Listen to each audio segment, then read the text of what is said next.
To activate a Conda environment in Visual Studio Code, follow these steps.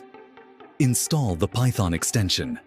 Ensure the Python extension is installed in your VS Code. You can find and install this extension from the Extensions view in VS Code. Open the command palette.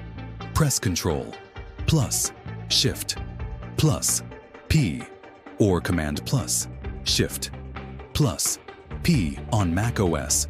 To open the command palette, select Interpreter. Type Python. Select Interpreter in the command palette. This action will display a list of available Python interpreters. Choose Conda Environment. Choose Conda as the environment. Then select the appropriate Conda environment you wish to use. The Conda environments will be listed based on your Conda installation. Activate the environment. Once you've selected the Conda environment, it will activate for your VS Code session. You will see the environment name in the bottom left corner of the VS Code window.